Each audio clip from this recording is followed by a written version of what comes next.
ನಮಸ್ತೆ ಪ್ರೀತಿ ವಿದ್ಯಾರ್ಥಿಗಳೇ.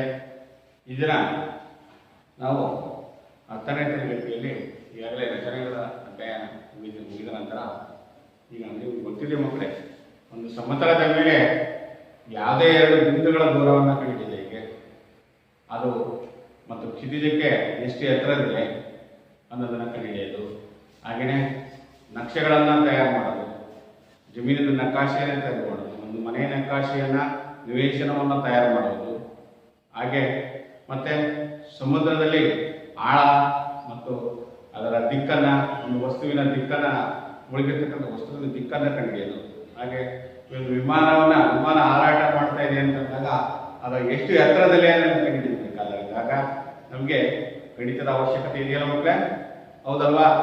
ಈ ಭೂಮಿಯ ಒಂದು ಸಮತಲಕ್ಕೆ ವಿಮಾನ ಹಾರಾಟ ಮಾಡ್ತಾ ಇದೆ ಅಂದಾಗ ಅದು ಎತ್ತರವನ್ನು ಕಂಡುಹಿಡಿಯೋದು, ಹೇಗೆ, ಎಷ್ಟು ಎತ್ತರದಲ್ಲಿ ಆಗ್ತಾ ಇದೆ, ಯಾವ ದಿಕ್ಕಿನಲ್ಲಿ ಆಗ್ತಾ ಇದೆ, ಹೌದಾ? ನಮ್ಮ ನಿಂತ ಸ್ಥಾನದಿಂದ ಅದು ಚಲನೆ ಮಾಡ್ತಕ್ಕಂಥ ಒಂದು ದಿಕ್ಕನ್ನು ನೋಡಿಬಿಟ್ಟು ಅದರ ಬಿಂದುಗಳನ್ನು ಯಾವ ರೀತಿ ಒಂದು ಸಮತಲದ ಮೇಲೆ ಯಾಕೆ ಬಿಡಿಸೋದು, ಸಮತಲದ ಮೇಲೆ ಪೇಪರ್ ಮೇಲೆಲ್ಲ ಬುಕ್ ಮಾಡೋದು ಗೊತ್ತಿದೆ ಮಕ್ಕಳೇ ಅಲ್ವಾ? ಹಾಗೇನೆ ನೀವು 9ನೇ ತರಗತಿಯಲ್ಲಿ ಗುರ್ತು ಮಾಡಿ ಒಂದು ಸಮತಲದ ಮೇಲೆ ಎರಡು ಬಿಂದುಗಳನ್ನು ಗುರುತಿಸಿ ಅದಕ್ಕೆ ಆ ಒಂದು ರೇಖೆಯನ್ನು ರಚಿಸಿ ಅಂತ ಇಂಥ ಲೆಕ್ಕಗಳನ್ನು ಮಾಡಿದ್ವಿ, ಹೌದಲ್ವಾ? ಅದು ಯಾವ ಗಣಿತ ಮಕ್ಕಳೇ? ರೇಖೆಗಳನ್ನು ಉಪಯೋಗಿಸಿದ್ವಿ, ಎರಡು ಬಿಂದುಗಳನ್ನು, ನಿರ್ದೇಶಕ ಬಿಂದುಗಳನ್ನು ಉಪಯೋಗಿಸಿಕೊಂಡು ರಚನೆ ಒಂದು ರೇಖಾಚಿತ್ರವನ್ನು ತಯಾರು ಮಾಡಿದ್ದಾರೆ. ಎಂಥ ಗಣಿತ ಮಕ್ಕಳೇ? ನಿರ್ದೇಶಾಂಕ ರೇಖಾ ಗಣಿತ. ನೋಡಿ, ಈ ನಿರ್ದೇಶಾಂಕ ರೇಖಾ ಗಣಿತವನ್ನು ನಾವು ಈ ದಿವಸ ಅಧ್ಯಯನ ಮಾಡಬೇಕಾಗಿದೆ. ಯಾವ ಗಣಿತ? ನಿರ್ದೇಶಾಂಕ ರೇಖಾ ಗಣಿತ. ನೋಡಿ, ನಿರ್ದೇಶಾಂಕ ರೇಖಾ ಗಣಿತವನ್ನು ನಾವು ಈಗಾಗಲೇ 9ನೇ ತರಗತಿಯಲ್ಲಿ, 8ನೇ ತರಗತಿಯಲ್ಲಿ ಮತ್ತು 7ನೇ ತರಗತಿಯಲ್ಲಿ ಈಗಾಗಲೇ ಅಧ್ಯಯನ ಮಾಡಿದ್ವಿ, ಹೌದಾ? ಏನು ಅದರಲ್ಲಿ ಮುಖ್ಯವಾಗಿ ನಿಮಗೆ ಗೊತ್ತಿದೆ, ಮುಖ್ಯವಾಗಿ ಇನ್ನೊಂದ್ಸರಿ ನಾವು ಜ್ಞಾಪಿಸ್ಕೊಳ್ಳೋಣ. ಏನು, ಒಂದು ಸಮತಲದ ಮೇಲೆ ಒಂದು ಗ್ರಾಫ್ ಹಾಳೆಯನ್ನು ನಾವು ಇಟ್ಕೊಂಡಿದ್ವಿ, ಗ್ರಾಫ್ ನಕ್ಷೆನ ಇಟ್ಕೊಂಡಿದ್ವಿ. ಇಲ್ಲಿ ಎಡದಿಂದ ಬಲಕ್ಕೆ ಒಂದು ರೇಖೆಯನ್ನು ಎಳೆದಿದ್ದಲ್ಲ, ಅದಕ್ಕೆ ಕರಿತೀವಿ ಕ್ಷಿತಿಜ ರೇಖೆ ಅಥವಾ ಎಕ್ಸ್ ಅಕ್ಷ ಅಂತ ಕರಿತೀವಿ. ಅದರ ಮಧ್ಯದಲ್ಲಿ ನೇರವಾಗಿ ರೇಖೆಯನ್ನು ಎಳೆದಿವಿ, ಅದಕ್ಕೆ ಏನಂತ ಕರಿತೀವಿ? ವೈ ಅಕ್ಷ ಅಂತ ಕರಿತೀವಿ, ಹೌದಾ? ವೈ ಅಕ್ಷ ಅಥವಾ ಲಂಬ ರೇಖೆ ಅಂತ ಕರಿತೀವಿ. ಈಗ ಇಲ್ಲೆಲ್ಲ ಒಂದು ನಕಾಶೆಯಲ್ಲಿ ನಾವು ಬಿಂದುಗಳನ್ನು ಗುರುತು ಮಾಡೋದು. ಮೊದಲನೇ ಚತುರ್ಥ ಭಾಗದಲ್ಲಿ ಏನು ಬರುತ್ತೆ, ಎರಡನೇ ಚತುರ್ಥದಲ್ಲಿ ಯಾವ ಚಿಹ್ನೆಗಳು ಬರುತ್ತೆ, ಮೂರನೇ ಚತುರ್ಥ ಭಾಗದಲ್ಲಿ ಯಾವ ಚಿಹ್ನೆಗಳು ಬರುತ್ತೆ ಅನ್ನೋದನ್ನ ನಾವು ಈಗಾಗಲೇ 9ನೇ, 8 ಮತ್ತು 9ನೇ ತರಗತಿಯಲ್ಲಿ ಅಧ್ಯಯನ ಮಾಡಿದ್ರೆ ಮಕ್ಕಳು ಇನ್ನೊಂದ್ಸರಿ ಜ್ಞಾಪಕ ಮಾಡ್ಕೊಳ್ಳೋಣ. ಇದನ್ನ ಮೊದಲನೇ ಚತುರ್ಥ ಭಾಗ ಏನು ಬರುತ್ತೆ ಮಕ್ಕಳೇ? Plus plus plus plus X ಬೆಲೆ ಪ್ಲಸ್ ಆಗುತ್ತೆ, ವೈ ಬೆಲೆನು ವೈ ನಿರ್ದೇಶಾಂಕ ಬೆಲೆನು ಪ್ಲಸ್ ಪ್ಲಸ್ ಆಗಿರುತ್ತೆ. ಎರಡನೇ ಚತುರ್ಥಾಂಕ ಬಂದ ಮಕ್ಕಳೇ ಮೈನಸ್ ಪ್ಲಸ್, ಮೂರನೇ ಚತುರ್ಥಾಂಕ ಬಂದ ಮಕ್ಕಳೇ ಮೈನಸ್ ಮೈನಸ್, ನಾಲ್ಕನೇ ಚತುರ್ಥಾಂಕ ಬಂದ್ರೆ ಏನು ಬರುತ್ತೆ ಮಕ್ಕಳೇ? Plus minus. ಇದು ನೆನ್ಪಿಟ್ಕೋಬೇಕಾಗಿದೆ. ನೋಡಿ, ಇಲ್ಲಿ ಎಕ್ಸ್ ಅಕ್ಷದಲ್ಲಿ 0ಯಿಂದ ಬಲಭಾಗಕ್ಕೆ ಎರಡು ಕಡೆಗೆ ಪ್ಲಸ್ ಬರುತ್ತೆ, ಇದು ಸುಲಭನೇ. 0ಯಿಂದ ಎಡಭಾಗಕ್ಕೆ ಬಂದ್ರೆ 0 ಆಗಲಿಲ್ಲ, 0 ಅಂತ ಕರೆಯೋದಿಲ್ಲ, ಇದನ್ನ ಓ ಅಂತ ಕರೀತೀವಿ. ಓ ಅಂದ್ರೆ ಮೂಲ ಬಿಂದು. ಇದೇನಂತ ಕರಿತೀವಿ? ಎಕ್ಸ್ ಅಕ್ಷ ಮತ್ತು ವೈ ಅಕ್ಷಗಳು ಸಂಧಿಸುವ ಮೂಲ ಬಿಂದು, ಏನಂತ ಕರಿತೀವಿ? ಸಂಧಿಸ್ತಕ್ಕಂಥ ಬಿಂದುವನ್ನ ಮೂಲ ಬಿಂದು ಅಂತ ಕರಿತೀವಿ. ಎರಡು ಅಕ್ಷಾಂಶಗಳು ಸಂಧಿಸ್ತಕ್ಕಂಥ ಬಿಂದು ಮೂಲ ಬಿಂದು. ಅದಕ್ಕೆ ಓ ಎಂಬ ಅಕ್ಷರದಿಂದ ಗುರುತು ಮಾಡ್ಕೊಳ್ಳಿಕ್ಕೆ ಆರಿಜಿನ್ ಅಂತ ಕರಿತೀವಿ. ಎಂತ ಕರಿತೀವಿ? ಆರಿಜಿನ್. ಹೀಗೆ ನಾವು ಮಾಡಿದಾಗ ನೋಡಿ, ಎಕ್ಸ್ ಅಕ್ಷದಲ್ಲಿ ಓನಿಂದ ಮಧ್ಯಭಾಗ ಈ ಓ 0 ಇದರಿಂದ ಬಂದಾಗ ಎಡಭಾಗಕ್ಕೆ ಬಂದ್ರೆ ಎರಡು ಕಡೆಗೂ ಮೈನಸ್ ಬರುತ್ತೆ, ಬಲಭಾಗಕ್ಕೆ ಬಂದ್ರೆ ಎರಡು ಕಡೆಗೂ ಪ್ಲಸ್ ಬರುತ್ತೆ. ಅದೇ ವೈ ಅಕ್ಷದಲ್ಲಿ ನೋಡಿ ಮಕ್ಕಳೇ, ಇಲ್ಲಿ ಸಹ ಮೇಲ್ಭಾಗಕ್ಕೆ ಬಂದ್ರೆ ಪ್ಲಸ್ ಬರುತ್ತೆ, ಕೆಳಭಾಗಕ್ಕೆ ಬಂದಾಗ ಓನಿಂದ ಕೆಳಭಾಗ ಬಂದ್ರೆ ಕೆಳದಿಕ್ಕಿನಲ್ಲಿ ಬಂದ್ರೆ ಮೈನಸ್ ಬರುತ್ತೆ. ಇದನ್ನ ನಾವು ದಿಕ್ಕುಗಳನ್ನ ನೋಡ್ಕೊಳ್ಳೋಣ. ಇದು ಪೂರ್ವ, ಇದು ಪಶ್ಚಿಮ, ಹೌದಾ? ಪೂರ್ವ ದಿಕ್ಕಿಗೆ ಬಂದ್ರೆ ಬಲಭಾಗದಲ್ಲಿ ಎಕ್ಸ್ ಅಕ್ಷದಲ್ಲಿ ಪ್ಲಸ್ ಪ್ಲಸ್ ಬರುತ್ತೆ, ಅದೇ ಎಕ್ಸ್ ಅಕ್ಷದಲ್ಲಿ ಎಡಭಾಗ ಬಂದ್ರೆ ಮೈನಸ್ ಮೈನಸ್ ಬರುತ್ತೆ. ಪೂರ್ವ, ಇದು ಪಶ್ಚಿಮಕ್ಕೆ ಬಂದ್ಬೇಕು. ನೆಕ್ಸ್ಟ್ ಉತ್ತರ ದಿಕ್ಕು ಅಂದ್ರೆ ಏನು? ಓ ವೈ ವೈ ವೈ ಡ್ಯಾಶ್ ಇದನ್ನ ಲಂಬ ರೇಖೆ ಅಂತ. ಮೇಲ್ಭಾಗ ಬಂದಾಗ ಎರಡು ಕಡೆಗೆ ಪ್ಲಸ್ ಬರುತ್ತೆ, ಕೆಳಭಾಗ ಬಂದ್ರೆ ಎರಡು ಕಡೆಗೂ ಮೈನಸ್ ಬರುತ್ತೆ. ಅದನ್ನು ನಾವು ವಿಭಾಗ ಮಾಡಿಕೊಂಡು ಮೊದಲನೇ ಚಿಹ್ನೆ ಮೊದಲನೇ ನಿರ್ದೇಶಾಂಕ ಬಿಂದುವನ್ನು x ಅಕ್ಷ ಅಂತ ಹೇಳ್ತೀವಿ. ಎರಡನೇ ಬಿಂದುವನ್ನು y ಅಕ್ಷದ ನಿರ್ದೇಶಾಂಕ ಸಂಖ್ಯೆ ಅಂತ ಕರಿತೀವಿ. ಹಾಗಾದ್ರೆ ಮೊದಲನೇ ಚತುರ್ಥಾಂಕ ಭಾಗ ಪ್ಲಸ್ ಪ್ಲಸ್, ಎರಡನೇ ಚತುರ್ಥಾಂಕ ಭಾಗ ಮೈನಸ್ ಮೈನಸ್ ಪ್ಲಸ್, ಮೂರನೇ ಚತುರ್ಥಾಂಕ ಭಾಗ ಮೈನಸ್ ಮೈನಸ್, ನಾಲ್ಕನೇ ಚತುರ್ಥಾಂಕ ಭಾಗ ಪ್ಲಸ್ ಮೈನಸ್. ಹೀಗೆ 4 ಚತುರ್ಥಾಂಕ ಭಾಗಗಳನ್ನ ಚಿಹ್ನೆಗಳನ್ನು ಉಪಯೋಗಿಸ್ತೀವಿ ಅಂತ ನಿಮಗೆ ಒಂದು ಸಮತಲದಲ್ಲಿ ಹೇಗೆ ಗುರುತು ಮಾಡ್ತೀವಿ ಅಂತ ನಾವು ಈ ನಿರ್ದೇಶಾಂಕ ಗಣಿತದ ಪರಿಚಯ ಮಾಡ್ಕೊಂಡಿದ್ದೀವಿ. ಇಷ್ಟಾದ್ಮೇಲೆ ಯಾವುದೇ ಎರಡು ಬಿಂದು ಇಲ್ಲೊಂದು ಬಿಂದು ಇದೆ, ಇಲ್ಲೊಂದು ಬಿಂದು ಇದೆ, ಇಲ್ಲಿ ಎಲ್ಲೋ ಒಂದು ಬಿಂದು ಇದೆ, ಇಲ್ಲಿ ಎಲ್ಲೋ ಒಂದು ಬಿಂದು ಇದೆ. ಮೊದಲನೇ ಚತುರ್ಥಾಂಕದಲ್ಲಿ ಇರ್ತಕ್ಕಂಥ ಎರಡು ನಿರ್ದೇಶಾಂಕ ಬಿಂದುಗಳು. ಫಾರ್ ಎಕ್ಸಾಂಪಲ್ ಆ ನಿರ್ದೇಶಾಂಕ ಬಿಂದುಗಳಿಗೆ ಇಲ್ಲೊಂದು ಬಿಂದು ಇಲ್ಲೊಂದು ಬಿಂದು ಅಂತ ಏನು ತಿಳ್ಕೊಳ್ಳೋಣ ನೋಡಿ. ಹೀಗೆ ಇಲ್ಲೆಲ್ಲೋ ಒಂದು ಬಿಂದು ಇದೆಯಪ್ಪ, ಇಲ್ಲಿ ಇದು ಪಿ ಅಂತ ಕರೆಯೋಣ, ಇದನ್ನ ಏನು ಕರೆಯೋಣ, ಇಲ್ಲಿ ಕ್ಯೂ ಅಂತ ಕರೆಯೋಣ, ಏನಿಲ್ಲ ಕ್ಯೂ ಅಂತ ಕರೆಯೋಣ. ಈ ಎರಡು ಬಿಂದುಗಳಿವೆ. ಈ ಎರಡು ಬಿಂದುಗಳನ್ನ ಈ ಎರಡು ಬಿಂದುಗಳಿಗೆ ಇರತಕ್ಕಂಥ ಅಂತರವನ್ನು ಕಂಡುಹಿಡಿ, ಡಿಸ್ಟೆನ್ಸ್ ಅನ್ನ ಕಂಡುಹಿಡಿ ಅಂತ ಹೇಳ್ತಾರೆ. ಅವಾಗ ಏನ್ ಮಾಡಬೇಕು, ಇಲ್ಲಿ ಪಿ ನ ನಿರ್ದೇಶಾಂಕ ಬಿಂದುಗಳು x1 y1 ಆಗಿರಲಿ, q ನ ನಿರ್ದೇಶಾಂಕ ಬಿಂದುಗಳು x2 y2 ಆಗಿರಲಿ ಅಂತ ಇಟ್ಕೊಳ್ಳೋಣ. ಹೌದಾ? ಈಗ ನಾವೇನ್ ಮಾಡಿದ್ವಿ, ಪಿ ಮತ್ತು ಕ್ಯೂ ಎರಡು ಒಂದೇ ಸಮತಲದಲ್ಲಿರ್ತಕ್ಕಂಥ ಎರಡು ಬಿಂದುಗಳು, ಆದ್ರೆ ಬೇರೆ ಬೇರೆ ಸ್ಥಾನವನ್ನು ಆಕ್ರಮಿಸಿಕೊಳ್ಳೋದು. ಹೌದಾ? ಗೊತ್ತಿದ್ರೆ ಮತ್ತೆ ಪಿ ನಿರ್ದೇಶಾಂಕ ಬಿಂದು x1 y1 ಅಂತಂದ್ರೆ ಪಿ ನಿಂದ ಮೊದಲೇ ನೋಡಿ y ಅಕ್ಷದಿಂದ ಇರ್ತಕ್ಕಂಥ ಇಲ್ಲಿಂದ ಇಲ್ಲಿ ಇರ್ತಕ್ಕಂಥ ದೂರ, ಮೊದಲನೇ ನಿರ್ದೇಶಾಂಕ ಬಿಂದು ಏನ್ ತೋರಿಸುತ್ತೆ ಅಂದ್ರೆ ಮೊದಲನೇ ಬೆಲೆಯನ್ನ x1 ಇಲ್ಲಿಂದ ಇಲ್ಲಿ, ಹೌದಾ? ಅದು ತೋರಿಸುತ್ತೆ. ಇದಕ್ಕೆ RS ಅಂತ ಗುರುತು ಮಾಡ್ಕೊಂಡು ಈ ನಂಬರ್ ಹೇಳ್ತೀವಲ್ಲ, ಈಗ PR ಮತ್ತು QSM ಅಂತಕ್ಕಂಥ ಲಂಬ ರೇಖೆಯನ್ನು x ಅಕ್ಷಕ್ಕೆ ಹಾಕೊಂಡಿದ್ದೀವಿ. ನಂತರ ಇಲ್ಲಿ ಈ ಬಿಂದುಗಳನ್ನ Q ಬಿಂದುಗಳು x2 y2. ಈಗ ನನಗೆ ಇದು ದೂರವನ್ನ ನಾವು ಅಡ್ಜಸ್ಟ್ ಮಾಡ್ಕೊಳ್ಬೇಕಾಗುತ್ತೆ. ಪಿ ಓ ನಿಂದ ಆರ್ ವರೆಗೆ ಇರ್ತಕ್ಕಂಥ ಅಂತರ x1 ಆಗಿರಲಿ, ಇನ್ನು ಇಲ್ಲಿ ಓ ನಿಂದ ಆರ್ ವರೆಗೆ ಇರ್ತಕ್ಕಂಥ ಇಲ್ಲಿಂದ ಇಲ್ಲಿ ಆರು, ಓ ನಿಂದ ಆರ್ ನಿಂದ ಅಂತರ x1 ಆಗಿದೆ. ಓ ನಿಂದ ಎಸ್ ಇರ್ತಕ್ಕಂಥ ದೂರ ಅಂದ್ರೆ ಏನಾಗಿದೆ, ಎಸ್ ಬಿಂದುವಿನಲ್ಲಿ ಇದೆ. ಎಸ್ ಬಿಂದು ಇದು x ಅಕ್ಷದಲ್ಲಿ ಮೇಲೆ ಇರ್ತಕ್ಕಂಥ ಬಿಂದು, ಅದರ ದೂರವನ್ನು ಏನಂತ ಕರೆಯೋಣ, ಇದು x ಅಕ್ಷದ ಬೆಲೆ ಆಗಿರೋದ್ರಿಂದ ಅದಕ್ಕೆ x2 ಅಂತ ಕರೆಯೋಣ. x2 ಎರಡನೇ ಬಿಂದುವಿನ ಬೆಲೆ x2 ಅಂತ ಕರೆಯೋಣ. ಹಾಗೆಯೇ y ಅಕ್ಷಕ್ಕೆ ಬಂದ್ರೆ ಲಂಬ ರೇಖೆಯನ್ನ ಇಲ್ಲಿರ್ತಕ್ಕಂಥ ಇಲ್ಲಿನ ದೂರವನ್ನು PR ಅನ್ನ y1 ಅಂತ ಕರೆಯೋಣ. P ನಿಂದ R ಗೆ ಈ ಬಿಂದು ಅಂದ್ರೆ ಲಂಬ ದೂರ, x ಅಕ್ಷಕ್ಕೆ ಇರ್ತಕ್ಕಂಥ ಲಂಬ ದೂರ ಎಷ್ಟು, ಅದು y1 ಆಗಿರಲಿ. ಅದನ್ನ SP PR ನೋಡಿ. SP S ಇಂದ T ಇಲ್ಲಿದೆ, T ಬಿಂದು, ಇದನ್ನ T ಅಂತ ಕರ್ಕೊಂಡಿದ್ದೀನಿ. SP ಇಂದ ಇರ್ತಕ್ಕಂಥ ದೂರವನ್ನ ಮತ್ತು PR ಇವೆರಡು ಯಾಕಿದೆ ಅಂದ್ರೆ PR is parallel to PS ತಾನೆ, ಅಂದ್ರೆ ಇವೆರಡು ಅಂತರಗಳೇನಾಗಿದೆ ಅಂದ್ರೆ y1 ಆಗಿರಲಿ.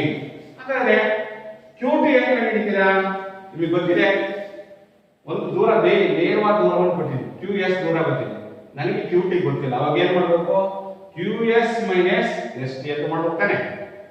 QS ಮೈನಸ್ ST ಅಂತ ಮಾಡಿದ್ರೆ ಅವಾಗ RS ಏನಾಗುತ್ತೆ, ಇಲ್ಲಿ ಈ QT ಏನಾಗುತ್ತೆ, y2 ಮೈನಸ್ y1. y2 ಇಲ್ಲಿಂದ ಇರ್ತಕ್ಕಂಥ ಅಂತರ y1 ಆಗಿದೆ, ಈ ಪೂರ್ತಿಯಾಗಿರ್ತಕ್ಕಂಥ ಅಂತರ y2 ಆಗಿದೆ. ಈ ನಿರ್ದಿಷ್ಟ ದೊಡ್ಡದಾದ ದೂರವನ್ನ ಈ ಚಿಕ್ಕದಾದ ದೂರವನ್ನು ಕಳೆದ್ಬಿಟ್ರೆ ಏನು ಬರುತ್ತೆ, y2 ಮೈನಸ್ y1 ಕಳೆದ್ರೆ ನಮಗೆ QT ಉತ್ತರ ಬರುತ್ತೆ ಅಲ್ವಾ? ಅದನ್ನ QT ಅಂತ ಬರ್ಕೊಳ್ತೀವಿ. ಈಗ ಅರ್ಥ ಆಯ್ತಾ ಮತ್ತೆ ಏನಾಗಿದೆ, ನಿರ್ದೇಶಾಂಕ ಬಿಂದುಗಳು P ಮತ್ತು Q ಆಗಿದ್ದಾರೆ ಒಂದು ಸಮತಲದಲ್ಲಿ. ಈ P ನಿಂದ Q ಇರುವ ಅಂತರವನ್ನು ಕಂಡುಹಿಡಿಯಬೇಕು. ಡಿಸ್ಟೆನ್ಸ್ ಫಾರ್ಮುಲಾವನ್ನು ನಾವು ಕಂಡುಹಿಡಿಯಬೇಕು, ದೂರವನ್ನು ಕಂಡುಹಿಡಿಯಬೇಕು. P ನಿಂದ Q ಇರುವ ಡಿಸ್ಟೆನ್ಸ್ ಎಷ್ಟು ಅನ್ನೋದನ್ನು ಕಂಡುಹಿಡಿಯಬೇಕು. ನಿರ್ದೇಶಾಂಕ ಬಿಂದು ಅರ್ಥ ಮಾಡ್ಕೊಂಡಿರ್ಬೋದು, ಆದ್ರೆ ನಿರ್ದೇಶಾಂಕ ಬಿಂದುಗಳನ್ನು ಕೊಟ್ಟಾಗ ಆ ಎರಡು ಬಿಂದುಗಳಿಗಿರ್ತಕ್ಕಂಥ ದೂರವನ್ನ ಹೇಗೆ ಕಂಡುಹಿಡಿಯುವುದು ಅನ್ನೋದನ್ನ ನಾವು ಈ ಚಿತ್ರವನ್ನ ಗಮನಿಸಿದ್ರೆ ನಿಮ್ಗೆ ಅರ್ಥ ಆಗುತ್ತೆ ನೋಡಿ. ಈಗ ಒಂದು ಗ್ರಾಫ್ ನಕ್ಷೆಯಲ್ಲಿ ನಾನು ಬರ್ಕೊಂಡಿರೋ ಇನ್ನೊಂದು ಸೈಡ್ ನಾನು ವಿವರಣೆ ಕೊಡ್ತಾ ಇದ್ದೀನಿ. ಇಲ್ಲಿ ಗ್ರಾಫ್ ಅಲ್ಲಿ ಸ್ಪಷ್ಟವಾಗಿ ಕಾಣ್ತಿದೆ ನಮಗೆ. ಇದು ಮೊದಲನೇ ಚತುರ್ಥಾಂಕ ಭಾಗದಲ್ಲಿ ಇರತಕ್ಕಂಥ ಒಂದು ಪಿ ಮತ್ತು ಕ್ಯೂ ಎರಡು ಬಿಂದು ನಿರ್ದೇಶಾಂಕ ಬಿಂದುಗಳು. ನಿರ್ದೇಶಾಂಕ ಬಿಂದುಗಳನ್ನು ಯಾವಾಗ ನಾವು ಬ್ರಾಕೆಟ್ ಒಳಗಡೆ ಸೂಚಿಸ್ತೀವಿ. ಮೊದಲನೇದು ಎಕ್ಸ್ ಅಕ್ಷದ ಬೆಲೆಯನ್ನು, ಎರಡನೇ ಬೆಲೆ ವೈ ಅಕ್ಷದ ಬೆಲೆಯನ್ನು ಸೂಚಿಸುತ್ತೆ. ಅದೇ ರೀತಿಯಾಗಿ ಸೂಚಿಸುತ್ತೆ. ಪಿ ಆರ್ ಮತ್ತು ಕ್ಯೂ ಎಸ್ ಲಂಬಗಳನ್ನ ಎಕ್ಸ್ ಅಕ್ಷಕ್ಕೆ ನಾವು ಲಂಬಗಳನ್ನು ರಚಿಸ್ಕೊಂಡ್ವಿ. ನಂತರ ಏನ್ ಮಾಡಿದ್ವಿ, ಇಲ್ಲಿ ಅಂತರಗಳನ್ನು ಗುರುತು ಮಾಡ್ಕೊಂಡ್ವಿ. ಓ ನಿಂದ ಆರ್ ಗೆ x1, ಓ ನಿಂದ ಎಸ್ ಗೆ x2. ಅದೇ ರೀತಿಯಾಗಿ ನೋಡಿಲಿ QT ನೋಡಿಲಿ ಏನದ ಅಂತರವನ್ನ y1, s ಇಂದ t ಗೆ y1 ಆಗುತ್ತೆ. ಇಲ್ಲಿ ನಂತರ ಅದೇ s ಇಂದ q ಇರುವ ಅಂತರ y2 ಆಗುತ್ತೆ. ಹೌದಾ? ಈಗ ಬೆಲೆಗಳನ್ನು ಗುರುತು ಮಾಡ್ಕೊಂಡ್ಮೇಲೆ ನಾವು ಈ ಬೆಲೆಗಳನ್ನು ಕಂಡುಹಿಡಿಯಕ್ಕೆ ಗೊತ್ತಾಗುತ್ತೆ. ಬೆಲೆಗಳನ್ನು ಹೇಗೆ ಕಂಡುಹಿಡಿಯಬೇಕು ನೋಡಿ. ಈಗ ನನಗೆ ಅಂತರ ಗೊತ್ತಿದೆ, OS ಅಂತರ ಗೊತ್ತಿದೆ, ಆದ್ರೆ ಇಲ್ಲಿ OR ಗೊತ್ತಿಲ್ಲ. OR ಅನ್ನು ಎಷ್ಟು ಅಂತ ಕಂಡುಹಿಡಿಯಬೇಕು. ಅದಕ್ಕೆ RS ಕಂಡುಹಿಡಿಯಬೇಕು. RS ಅಂದ್ರೆ ಇಲ್ಲಿಂದ ಇಲ್ಲಿರುವ ಅಂತರ. RS ಎಷ್ಟಿದೆ? x2 x1. ಅದನ್ನು ಬೆಲೆಗಳನ್ನು ಕಂಡುಹಿಡಿಯಕ್ಕೆ ಮಾಡ್ತೀವಿ. ಹೇಗೆ? x2 x1 ಏನು ಮಾಡ್ಕೊಂಡ್ರೆ ORS OS OR ಅಲ್ವಾ? ಈ ದೊಡ್ಡದಾದ ತುಂಡುಗೆರೆಯ ಉದ್ದವನ್ನ ಈ ಚಕ್ರಗೆರೆಯನ್ನ ಬಳಕೆ ಕಳೆದ್ರೆ ಇದು RS ಬರುತ್ತಲ್ಲ ಅಂತ. therefore RS x2 x1. RS ಅನ್ನೋದು P ಮತ್ತು PT ಗೆ ಸಮಾನಾಂತರವಾಗಿದೆ ಅಲ್ವಾ? ಇವೆರಡು ವಾಹು. ಈ ಎರಡು ರೇಖಾಖಂಡಗಳು RS PT. ಆದ್ರಿಂದ ನಾವೇನ್ ಬರೀಬಹುದು? RS x2 x1, QT PT also ಆದರೆ x2 x1 ಆಗಿದೆ. ಹಾಗಾದ್ರೆ SQ ಅಳತೆ ಹೇಗೆ ಹಿಡಿತೀರಾ? SQ ಅನ್ನು ಕಂಡುಹಿಡಿಯಬೇಕಾದ್ರೆ ಇಲ್ಲಿ ಕೊಟ್ಟಿದ್ದಾರೆ. SQ ಎಷ್ಟು ನಿಮಗೆ y2, ST ಎಷ್ಟು y1. ನನಗೆ ಬೇಕಾಗಿರೋದು ಬರೀ ST ಅಷ್ಟೇ. ST ಅಂದ್ರೆ ಏನ್ ಮಾಡಬೇಕು? ಇಲ್ಲಿಂದ ಅಂತರವನ್ನು ಕಂಡುಹಿಡಿಯಬೇಕಲ್ಲ, ಆವಾಗ QT ಅಂತ ಕಂಡುಹಿಡಿಯಬೇಕು. ಈ ತುಂಡುಗೆರೆಯ ಅಳತೆಯನ್ನ ಕಂಡುಹಿಡಿಯಬೇಕು. QT SQ ST ಅಲ್ವಾ? QT SQ ST. therefore SQ ಎಷ್ಟು? S ಇಂದ Q ಇರೋ ಅಂತರ ಎಷ್ಟು? y. ಇಲ್ಲಿ ಪೂರ್ತಿ ಅಂತರ ನಾವು y2 ಅಂತ ಕರಿತೀವಿ. ಆ ತುಂಡುಗೆರೆಯ ಈ ಭಾಗವನ್ನು ಕಳೆದ್ರೆ ಏನು ಬರುತ್ತೆ? ST ಕಳೆದ್ರೆ y1 ಬರುತ್ತೆ. therefore QT y2 y1. ಈಗ ಬೆಲೆಗಳನ್ನೆಲ್ಲ ಒಟ್ಟುಗೂಡಿಸಬೇಕು. ಈಗ ಏನು ಮಾಡೋಣ? ಇದು ಯಾವ ತ್ರಿಭುಜ ಮಕ್ಕಳೇ? ನಿಮಗೆ ಗೊತ್ತಾಗ್ತಿಲ್ಲ. PQT ಎಂತ ತ್ರಿಭುಜ? PQT ಎಂತ ತ್ರಿಭುಜವಾಗಿದೆ? ಲಂಬಕೋನ ತ್ರಿಭುಜವಾಗಿದೆ. ಹೌದಲ್ಲ? ಇದು 90 ಡಿಗ್ರಿ ಅಂದ್ರೆ ಲಂಬಕೋನ ತ್ರಿಭುಜ. ಪೈಥಾಗರಸ್ ನಿಯಮ ಏನ್ ಹೇಳುತ್ತೆ? ಲಂಬಕೋನ ತ್ರಿಭುಜದಲ್ಲಿ ಯಾವುದೇ ಒಂದು ಲಂಬಕೋನ ತ್ರಿಭುಜದಲ್ಲಿ ವಿಕರ್ಣದ ಮೇಲಿನ ವರ್ಗವು ಉಳಿದೆರಡು ಬಾಹುಗಳ ಮೇಲಿನ ವರ್ಗಗಳ ಮೊತ್ತಕ್ಕೆ ಸಮನಾಗಿರುತ್ತದೆ. therefore ಆದ್ರಿಂದ ನಾವು ಪೈಥಾಗರಸ್ ನಿಯಮವನ್ನು ಇಲ್ಲಿ ಅನ್ವಯ ಮಾಡಬೇಕು. ಪೈಥಾಗರಸ್ ನಿಯಮವನ್ನು ನಾವು ಅನ್ವಯ ಮಾಡ್ಕೊಂಡಾಗ ನಮಗೆ ಇಲ್ಲಿಂದ ಇಲ್ಲಿಗೆ ಅಂತರವನ್ನು ಕಂಡುಹಿಡಿಯಲು ಬರುತ್ತೆ. PQ ದೂರವನ್ನು ಹೆಂಗೆ ಕಂಡುಹಿಡಿಯಬೇಕು ಅನ್ನೋದು ಗೊತ್ತಾಗುತ್ತೆ. ಮಾಡ್ತೀರಾ? ಏನು? ವಿಕರ್ಣದ ಮೇಲಿನ ವರ್ಗ PQ² PT² QT². ಹೌದಾ?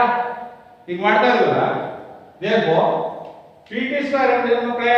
PT ಬೆಲೆ ನಾವು ಈಗಾಗಲೇ ಕಂಡುಹಿಡಿದಿಲ್ಲ. PT ಬೆಲೆ ಎಷ್ಟು? x2 x1. ಎಷ್ಟಿದೆ?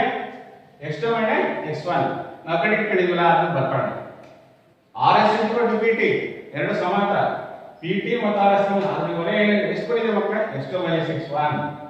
therefore PT PT² ಅಂದ್ರೆ ನಾವು x2 x1 whole square plus QT ಅಂದ್ರೆ ಮಕ್ಕಳೇ QT ಅಂದ್ರೆ ಕಂಡುಹಿಡಿದಿರಾ ಈಗಾಗಲೇ ನೀವು ನಿರ್ದೇಶಾಂಕ ಬಿಂದುಗಳ ಅಳತೆಗಳ ಪ್ರಕಾರ ಅದರ ಬೆಲೆಯನ್ನು y2 y1 ಅಂತ ಕಂಡುಹಿಡಿದಿರಾ. therefore ಈ ಬೆಲೆಯನ್ನು ಇಲ್ಲಿ ಆದೇಶ ಮಾಡ್ತೀನಿ. ಅವಾಗ ನಮಗೆ ಏನಾಗುತ್ತೆ? ಈ ಉತ್ತರವನ್ನು ಕಂಡುಹಿಡಿಯಬೇಕಾದ್ರೆ PQ² x2 x1 whole square plus y2 y1 whole square ಆಗುತ್ತಲ್ವಾ? ನಂತರ ಏನ್ ಮಾಡ್ತೀವಿ? ಬರೀ PQ ಬೇಕು ನನಗೆ. PQ ಬೇಕಾದಾಗ ಏನ್ ಮಾಡ್ತೀವಿ? ಇದು ವರ್ಗಮೂಲ ಕಂಡುಹಿಡ್ಕೊಳ್ತೀವಿ. ವರ್ಗಮೂಲ ಕಂಡುಹಿಡ್ಕೊಂಡು x2 x1 whole square plus y2 y1 whole square ಅಂತ ಬರೀತೀವಿ. ಹೌದಲ್ಲ ಮಕ್ಕಳೇ? ಹೀಗೆ ನಾವು ಇದನ್ನ ಏನಂತ ಕರಿತೀವಿ? ಡಿಸ್ಟೆನ್ಸ್. PQ ಅಂದ್ರೆ ಡಿಸ್ಟೆನ್ಸ್ ಫಾರ್ಮುಲಾ ಏನು ಮಕ್ಕಳೇ? square root of x2 x1 whole square plus y2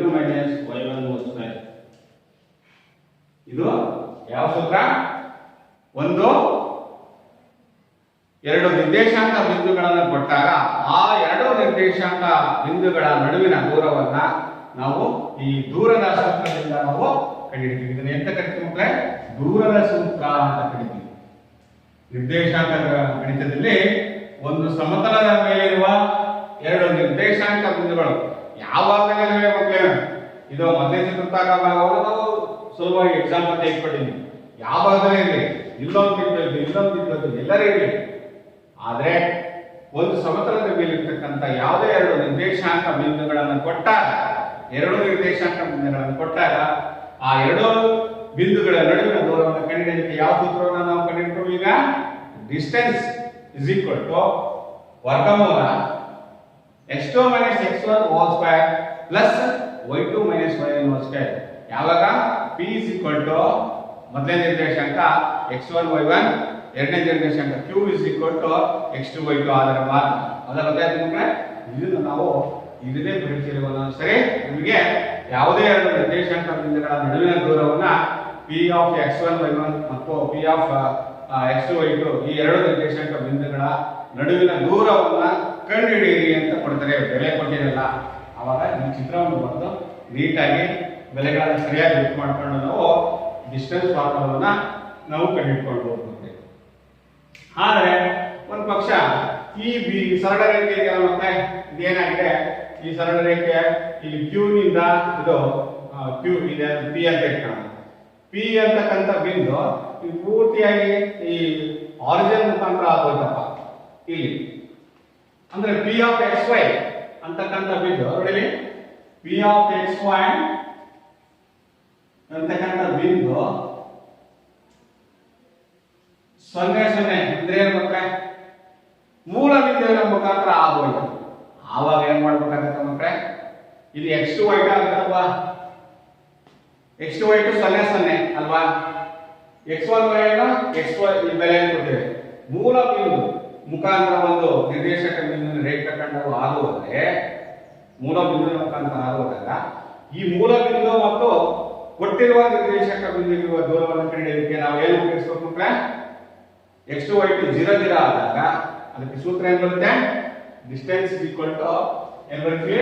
d is equal to root of x square plus 1 square ಆಗುತ್ತೆ. ಏನಾಗುತ್ತೆ ಮಕ್ಕಳೇ?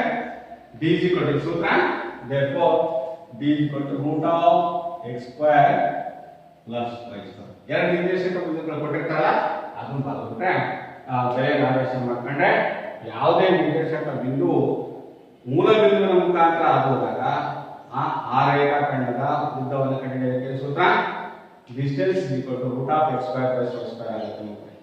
ಈಗಾಗಲೇ ವಿದ್ಯಾರ್ಥಿಗಳೇ ಎಲ್ಲ ನೀವು ಬಿಂದುಗಳನ್ನು ಹೇಗೆ ಗುರುತು ಮಾಡೋದು ನಕ್ಷೆಯನ್ನು ನೀವು ಹಿಂದಿನ ತರಗತಿಯಲ್ಲಿ ಕಲ್ತಿದ್ದೀರಾ.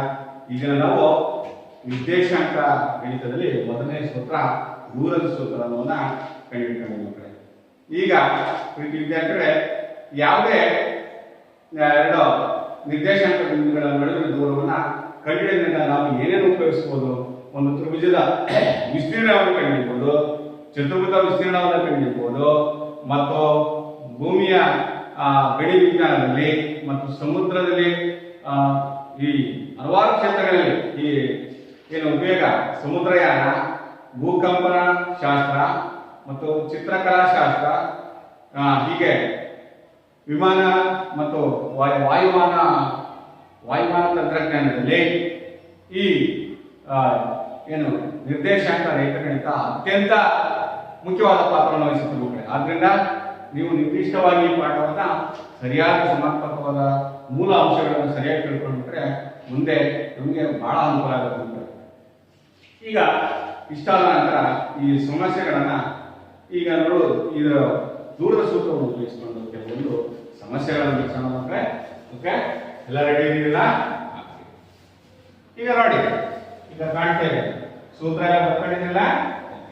ಇದರ ಮೇಲೆ ಈಗ ಸೂತ್ರಗಳನ್ನು ನಿರ್ದೇಶಕ ಬಿಂದುಗಳನ್ನು ಉಪಯೋಗಿಸಿಕೊಂಡು ನಾವು ಲೆಕ್ಕಗಳನ್ನು ಬಿಡಿಸೋಣ.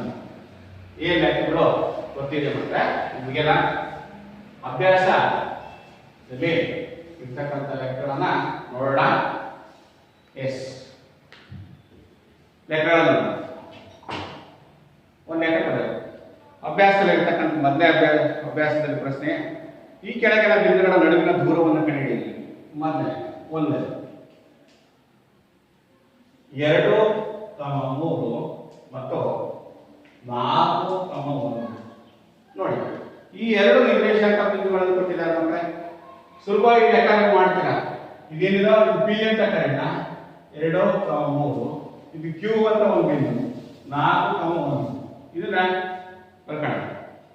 ಮೊದಲನೇ ಬಿಂದು ಏನಿದೆ ಮಕ್ಕಳೇ, x1 y1 ಅಂತ ಬರ್ಕೋಬೇಕು. ಇದನ್ನ x2 y2 ಅಂತ ಬರ್ಕೋಬೇಕು. ನಮಗೆ ಗೊತ್ತಿದೆ ಇದು ಬೆಲೆಗಳು ಏನಂತ ಗೊತ್ತಾಗ್ತದೆ. ಇದು ಈ ಬೆಲೆಗಳು ಸೂಚಿಸ್ತಾ ಇದೆ. ಹೌದಾ? ಗುರುತು ಮಾಡೋಣ. ಯಾವುದೇ ಎರಡು ನಿರ್ದೇಶಾಂಕ ಬಿಂದುಗಳ ನಡುವಿನ ದೂರ ಸೂತ್ರ ಏನು ಮಕ್ಕಳೇ? Distance formula. d is equal to square root of x2 minus x1 whole square plus y2 minus y1 whole square. Distance is equal to ಆದೇಶ ಮಾಡ್ತೀರಾ. x2 ಅಂದ್ರೆ ಎಷ್ಟು ಮಕ್ಕಳೇ? 4. x1 ಎಷ್ಟು? x1 ಎಷ್ಟು? 2. 4 minus 2 whole square plus y2 ಅಂದ್ರೆ ಎಷ್ಟು? 1 minus 3 whole square. ಹೌದಾ? 4 ರ 2 ಕಳೆದ್ರೆ ಎಷ್ಟು? 2. ಇಲ್ಲಿ ಸುಲಭೀಕರಣ ಮಾಡ್ಕೊಳ್ಳಿ ಅಷ್ಟೇ. ಎಸ್, 4 ರ 2 ಕಳೆದ್ರೆ 2 ಸ್ಕ್ವೇರ್ ಪ್ಲಸ್ 1 ರಲ್ಲಿ 3 ಕಳೆದ್ರೆ ಮೈನಸ್ 2 ಹೋಲ್ ಸ್ಕ್ವೇರ್ ಅಲ್ವಾ? y2 ಬೆಲೆ ಎಷ್ಟು ಮಕ್ಕಳೇ? 1. y1 ಎಷ್ಟು? 3. ಕಳಿತೀವಿ. 1 ರಲ್ಲಿ 3 ಕಳೆದ್ರೆ ಎಷ್ಟು? ಮೈನಸ್ 2. ಹೌದಾ? ಈಗ ಬೆಲೆಗಳನ್ನು ಕಂಡಿದ್ದೀರಾ. 2 ಎಷ್ಟು? 4. Sir 4 sir. 2 ಎಷ್ಟು?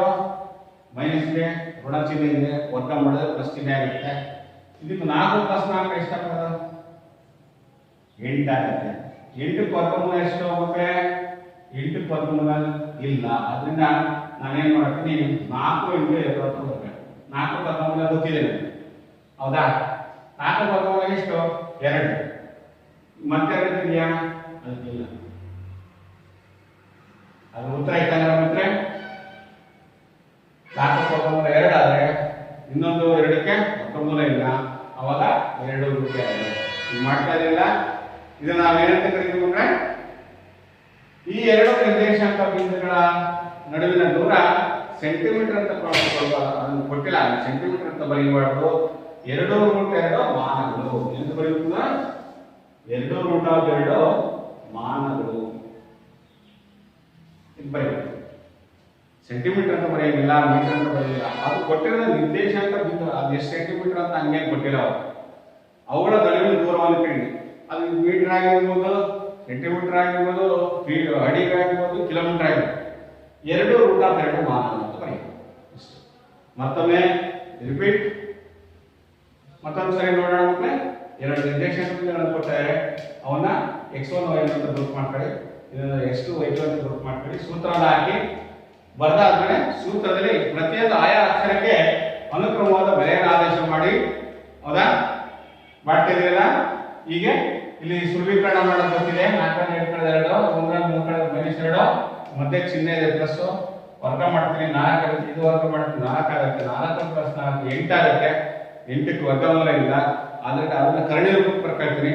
ಸುಲಭ ರೂಪಕ್ಕೆ 4 ಇಂಟು 2 ವರ್ಗಮೂಲ ಚಿಹ್ನೆ 4 ಇಂಟು 2 ಇಸ್ ಈಕ್ವಲ್ ಟು 4 ವರ್ಗಮೂಲ 2. ಈ 2ಕ್ಕೆ ವರ್ಗಮೂಲ ಇಲ್ಲ. 2√2 ಮಾನಗಳು ಅಂತ ಬರೆಯೋದು. ಅದೇ ರೀತಿಯಾಗಿ ಇನ್ನೊಂದು ಲೆಕ್ಕ ತಿಳ್ಕೊಳ್ಬೇಕೆ. ಅರ್ಥ ಆಯ್ತನಾ? ಇನ್ನೊಂದು ಲೆಕ್ಕವನ್ನು ನೀವೇ ಮಾಡಿ. ಎರಡನೇ ಲೆಕ್ಕ -5, ಮೈನಸ್ 7. ಇನ್ನೊಂದು ಲೆಕ್ಕ -5, 7 ಮತ್ತು -1, 3. ಈ ಲೆಕ್ಕವನ್ನು ಮಾಡಿ. ಮತ್ತೆ ಎಲ್ಲರೂ ಮಾಡ್ತಾ ಇದ್ದೀರಾ ಅಂತ ತಿಳ್ಕೊಂಡಿದ್ದೀನಿ. ಮಾಡ್ತಾ ಇದ್ದೀರಲ್ಲ? ಮಾಡಿ ಮಕ್ಕಳೇ ನೋಡೋಣ. ಪ್ರತಿ ವಿದ್ಯಾರ್ಥಿಗಳೇ ಮಾಡ್ತಾ ಹೋಗಿ. ಹೀಗೆ ಲೆಕ್ಕಗಳನ್ನು ಬಿಡಿಸ್ತಾ ಹೋಗ್ಬೇಕು ಮಕ್ಕಳೇ. ಬಿಡಿಸ್ತಾ ಇದ್ದೀರಲ್ಲ? ಹೌದು. ಓಕೆ, ಬಿಡಿಸ್ತಾ ಬನ್ನಿ. ಹೀಗೆ ಪ್ರತಿ ವಿದ್ಯಾರ್ಥಿಗಳೇ ಲೆಕ್ಕವನ್ನು ಬಿಡಿಸ್ತಾ ಬನ್ನಿ. ಎಸ್, ಇಲ್ಲಿ ಏನ್ ಮಾಡ್ಕೊಳ್ತೀರಾ? ಮೊದಲೇ ಬಿಟ್ಟು x1 y1 ಆಗಿದೆ, ಎರಡನೇ ಬಿಟ್ಟು x2 y2 ಆಗಿದೆ. ಅದು ಬರ್ಕೊಂಡು ಲೆಕ್ಕವನ್ನು ಬಿಡಿಸಿ ಅದೇ ಲೆಕ್ಕ ಅದೇ ರೀತಿಯಲ್ಲಿ ಲೆಕ್ಕ ಮಾಡ್ತಕ್ಕಂಥ ಎಸ್ ಬೆಲೆಯನ್ನ ಏನ್ ಮಾಡೋಣ, ಇಲ್ಲಿ ಚೇಂಜ್ ಮಾಡೋಣ ಅಷ್ಟೇ. ಇಲ್ಲಿ ಏನ್ ಮಾಡೋದು, ಬೆಲೆಯನ್ನು ಚೇಂಜ್ ಮಾಡೋಣ. ನೋಡಿ ಮತ್ತೊಮ್ಮೆ ಇಲ್ಲಿ ಲೆಕ್ಕಾಚಾರ ಆರಿಸ್ತೀನಿ ನಾನು. ನೋಡಿ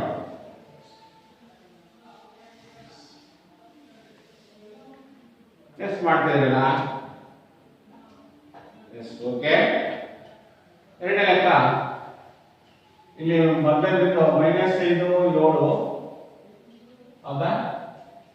ಎರಡನೇ ಪ್ರಾಬ್ಲಮ್ ಇಲ್ಲಿ -1, 3 ಹೌದಾ. ಪ್ರತಿನಿತ್ಯ ಏನ್ ಮಾಡ್ಬೇಕು ನಾವು, ಬೇರೆ ಆದೇಶ ಮಾಡೋದಷ್ಟೇ. d = x2 ಎಷ್ಟಪ್ಪ, x2 -1 sir, very good. x1 ಎಷ್ಟಪ್ಪ, -5. ಇದನ್ನ ಬ್ರಾಕೆಟ್ ಹಾಕ್ಬೇಕು, ಬ್ರಾಕೆಟ್ ಕೂಡ ಬ್ರಾಕೆಟ್ ಮಾಡ್ತೇವೆ. x2 ಬೆಲೆ -1, ಸೂತ್ರಕ್ಕೆ ಮೈನಸ್, x1 ಬೆಲೆ -5. ಬ್ರಾಕೆಟ್ ಅನ್ನ ಸ್ವಲ್ಪ ಸೂಕ್ಷ್ಮವಾಗಿ ಗಮನಿಸಬೇಕು ಅಂದ್ರೆ ಸ್ವಲ್ಪ ಎರಡು ಬ್ರಾಕೆಟ್ ಹಾಕ್ಬೇಕಾದ್ರೆ ಹುಷಾರಾಗಿ ಹಾಕ್ಬೇಕು. ಪ್ಲಸ್ y2 ಎಷ್ಟು, 3 ಸರ್. y1 ಎಷ್ಟಪ್ಪ, 7 2 ಪ್ಲಸ್ ಹೌದಾ. ಈಗ ನಾನು ಮಕ್ಕಳೇ ಸ್ವಲ್ಪ ಕೇರ್ಫುಲ್ ಆಗಿ ನೋಡ್ಕೊಂಡು, distance is equal to bracket ಅನ್ನ ರಿಮೂವ್ ಮಾಡೋಣ. ಫಸ್ಟ್ ಬ್ರಾಕೆಟ್ -1 ಕ್ಕೆ -1 ಬ್ರಾಕೆಟ್ ತೆಗೆಯೋಣ. ಇಲ್ಲಿ ಮೈನಸ್ ಇಂಟು ಮೈನಸ್ ಪ್ಲಸ್ ಆಗುತ್ತೆ, +5 ಆಗುತ್ತೆ. ಇದನ್ನು ಹೋಲ್ ಸ್ಕ್ವೇರ್ ಮಾಡಿ ಪ್ಲಸ್ 3 ರಲ್ಲಿ 2 ಕಳೆದ್ರೆ ಎಷ್ಟು ಬಿಟ್ರೆ -4 ಹೌದಾ. ಈಗ ಮತ್ತೆ ಸುಲಭೀಕರಣ ಮಾಡಿ, ಸ್ಕ್ವೇರ್ ರೂಟ್ ಆಫ್ 5 ರಲ್ಲಿ 1 ಕಳೆದ್ರೆ ಎಷ್ಟು ಬಿಟ್ರೆ 5 ರಲ್ಲಿ 1 ಕಳೆದ್ರೆ ಎಷ್ಟು 4.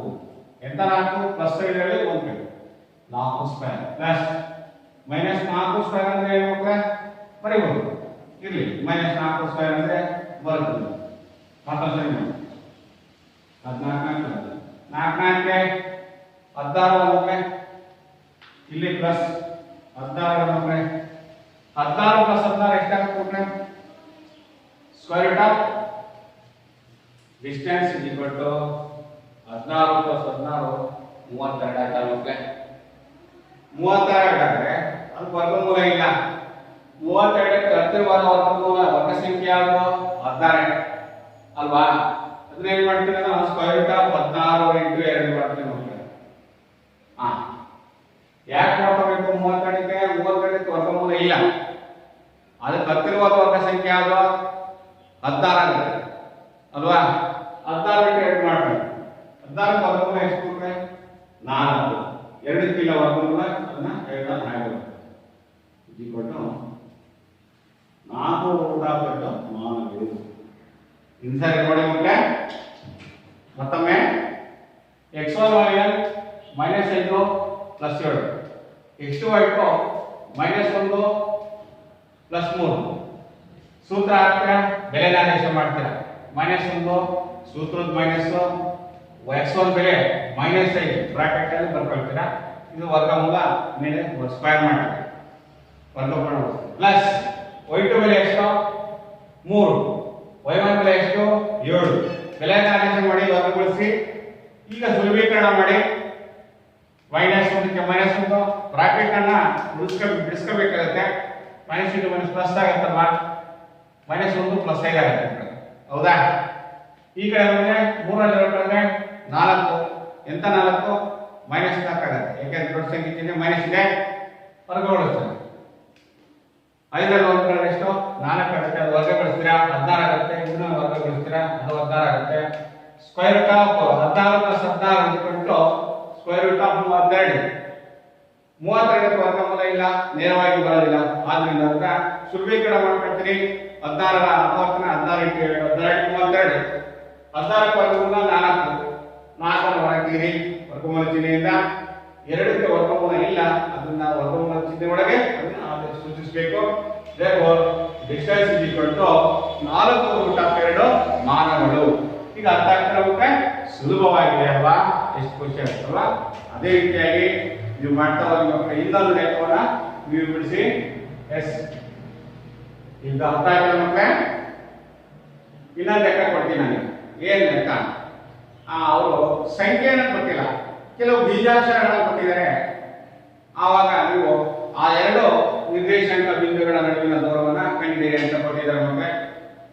ಅದು ಸಹ ಅದೇನು ಬಹಳ ಇಷ್ಟವೇನಿಲ್ಲ, ನೀವು ಮಾಡ್ತಾ ಹೋಗ್ಬೇಕು. ಕ್ವಶನ್ ನಂಬರ್ 3, ಮೂರನೇ ಲೆಕ್ಕ. ಮೊದಲನೇ ನಿರ್ದೇಶಾಂಕ ಬಿಂದು ಎ ಬಿ, ಎರಡನೇ ನಿರ್ದೇಶಾಂಕ ಬಿಂದು ಮೈನಸ್ ಎ ಮೈನಸ್ ಬಿ ಆಗಿದೆ ಮಕ್ಕಳು. ಮಾಡಿ ಮಕ್ಕಳು ನೋಡೋಣ. ಹಾಗಾದ್ರೆ ಓಕೆ ಮಾಡ್ತೀರಲ್ಲ? ಇದೇ ಲೆಕ್ಕ ಅರ್ಥ ಆಯ್ತಲ್ಲ? ಆ ಲೆಕ್ಕ ಒಂದ್ಸರಿ ತೋರಿಸೋಣ.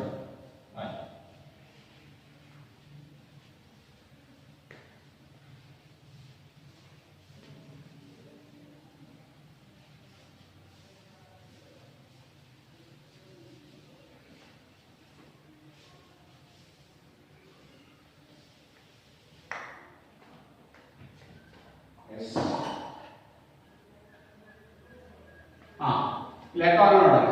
ನೋಡಿ, ಇದು x1 y1 ಅಲ್ಲ ಮಕ್ಕಳೇ, ಮೊದಲನೇ ನಿರ್ದೇಶಾಂಕ. ಎರಡನೇ ಬಿಂದು x2 y2. ಹೌದಾ? ಇದು ಗೊತ್ತು ಮಾಡ್ಕೊಳ್ತೀರಲ್ವಾ? ಸೂತ್ರ ಬರೀತೀರಾ? d square root of x2 minus x1 whole square plus y2 minus y1 whole square. ಹೌದಾ? d square root x2 ಅಂದ್ರೆ ಎಷ್ಟು ಮಕ್ಕಳೇ?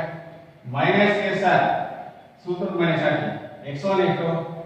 a whole square plus y2 ಎಷ್ಟಪ್ಪ? ಮೈನಸ್ b ಸರ್, ಸೂತ್ರ ಮೈನಸ್. y1 ಎಷ್ಟು? b square. ಬೆಲೆನ ಎಷ್ಟು ಮಾಡಿ ಸುಲಭೀಕರಣ ಮಾಡಿ ಮಕ್ಕಳೇ. d square root minus a ಕೂಡಿದ್ರೆ ಎಷ್ಟು ಮಕ್ಕಳೇ? Minus into minus, minus into minus plus ಆಗುತ್ತೆ. ಎಷ್ಟಾಗುತ್ತೆ? ಮೈನಸ್ ಇಂಟು ಮೈನಸ್ ಕೂಡಿ ನೀವು ಎಷ್ಟಾಗ್ತದೆ ನೋಡಿ. ಬೆಲೆ ಯೋಚನೆ ಮಾಡಿ ಕರೆಕ್ಟ್ ಇದೆ ನೋಡಿ.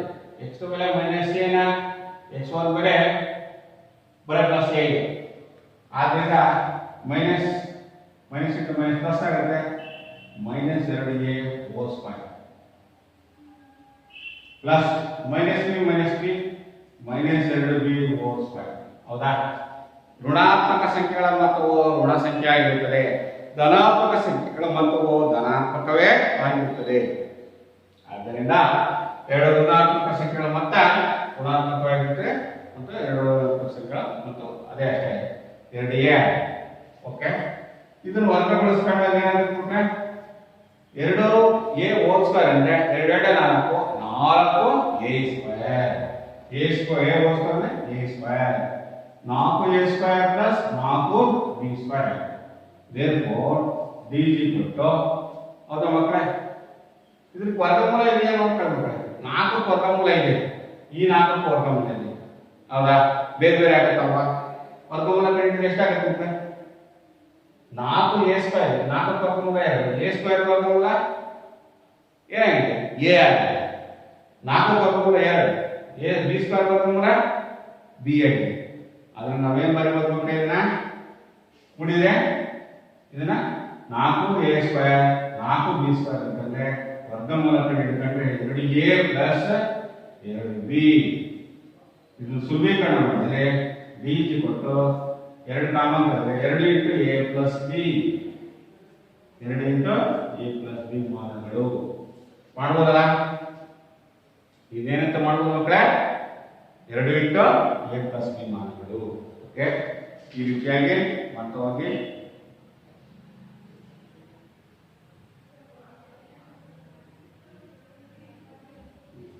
ಇನ್ನು ಹಲವಾರು ರೀತಿಯ ವಿವಿಧ ರೀತಿಯ ಸಮಸ್ಯೆಗಳು ಈ ಪಾಠದಲ್ಲಿ ಬರ್ತವೆ ಮಕ್ಕಳೇ. ಹೌದಾ?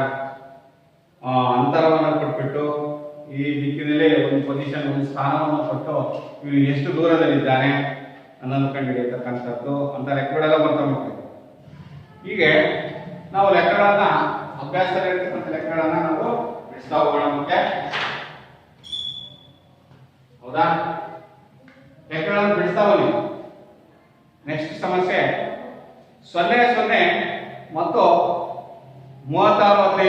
ಬಿಂದುಗಳ ನಡುವಿನ ದೂರವನ್ನು ಕಂಡುಹಿಡಿಯಿರಿ. ನಿಮಗೀಗ ವಿಭಾಗ 7.2ರಲ್ಲಿ ಚರ್ಚಿಸಲಾದ ಎ ಮತ್ತು ಬಿ ಗಳ ನಡುವಿನ ಅಂತರವನ್ನು ಕಂಡುಹಿಡಿಯಿರಿ ಅಂತ ಹೇಳಿದೆ. ಇನ್ನೊಂದು ಪ್ರಶ್ನೆ ಕೊಟ್ಟರೆ 0 0 ಮತ್ತು 36 15 ಬಿಂದುಗಳ ನಡುವಿನ ದೂರ ಮಾಡೋಣ. ಸುಲಭ. ಇನ್ನೊಂದು ಲೆಕ್ಕ ಮಾಡೋಣ ಮಕ್ಕಳೇ. ಎಸ್, ಇದು ಅರ್ಥ ಆಯ್ತಲ್ಲ? ಓಕೆ, ಇನ್ನೊಂದು ಲೆಕ್ಕ ಬಿಡಿಸೋಣ. ಇನ್ನೊಂದು ಲೆಕ್ಕವನ್ನ ನಾವು ಬಿಡಿಸೋಣ ಮತ್ತೆ. ಹೌದಾ? ಈ ಲೆಕ್ಕವನ್ನ ಬಿಡಿಸ್ಬೇಕಾದ್ರೆ ಗಮನಿಸ್ಬೇಕು ಮಕ್ಕಳೇ. ನೆಕ್ಸ್ಟ್ ಲೆಕ್ಕ ಇನ್ನೊಂದು 0 0 ಕೊಟ್ಟಿದೆ.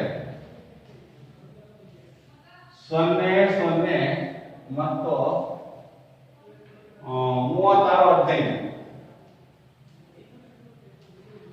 ಈ ಎರಡು ಬಿಂದುಗಳ ನಡುವಿನ ದೂರ ಕಂಡುಹಿಡಿಯಿರಿ ಅಂತ ಕೊಡಬೇಕು. ಹೇಗೆ ಮಾಡೋದು? ಇಲ್ಲ ಅಷ್ಟೇನೆ. ಇಲ್ಲಿ x1 y1 ಇದು x2 y2. ಆದ್ರೆ ಇಲ್ಲಿ ಯಾವ ಸೂತ್ರವನ್ನು ಹಾಕೊಂಡು ಶುರುವಾಗುತ್ತೆ ಮಕ್ಕಳೇ? ಕೊಟ್ಬಿಟ್ಟಾರೆ x1 y1 0 0 ಅಂತ ಕೊಟ್ಟಾರೆ. 0 0 ಅಂದ್ರೆ ಯಾವ ನಿರ್ದೇಶಾಂಕ ಬಿಂದುಗಳು ಮಕ್ಕಳೇ? x ಅಕ್ಷ ಮತ್ತು y ಅಕ್ಷಗಳು ಸಂಧಿಸುವ ಆರಿಜಿನ್ ಮೂಲ ಬಿಂದುವಿಗೆ ಏನಂತ ಕರಿತೀವಿ ಮಕ್ಕಳೇ? ಆ ನಿರ್ದೇಶಾಂಕ ಬಿಂದುಗಳು ಏನಾಗಿರ್ತವೆ? 0 0. ಅದಕ್ಕೆ ಈ ಸೂತ್ರ ಹಾಕ್ಬೇಕಾ? ಬೇಡ. ಇದರಿಂದಲೂ ಬರುತ್ತೆ. ನಾವು ಮೂಲ ಬಿಂದು ಅಂತ ಕೊಟ್ರೆ ಆವಾಗ ನಾವು ಇನ್ನೊಂದು ಸೂತ್ರವನ್ನು ನಾವು ಯಾವ್ಯಾವ ತೋರಿಸಿದ್ರೆ ಮಕ್ಕಳೇ ಅದನ್ನ ಬರೆಯೋಣ. ಅದನ್ನ ಬರೆಯೋಣ. Root of x square plus y square distance is equal to ಮೂಲ ಬಿಂದುವಿನ ಮೂಲಕ ಆಗುವ ಕಲೆಯ ನಂತರ ನಾವು ಈ ಸೂತ್ರವನ್ನು ಉಪಯೋಗಿಸ್ಕೊಳ್ತೀವಿ. 36 x2 x1 ಸ್ಕ್ವೇರ್ ಅಂದ್ರೆ 36 ಸ್ಕ್ವೇರ್ ಪ್ಲಸ್ 15 ಸ್ಕ್ವೇರ್. ಈಗ ಮಾಡ್ತಾ ಹೋಗಿ. 36 ಸ್ಕ್ವೇರ್ ಅಂದ್ರೆ ಎಷ್ಟು? 36 × 36 ಹೌದಾ? 15 ಸ್ಕ್ವೇರ್ ಅಂದ್ರೆ ಎಷ್ಟು? 15 × 15 ಬೆಲೆ ಬರ್ಕೋಣ ನೋಡಿ. 36 × 36 6 ×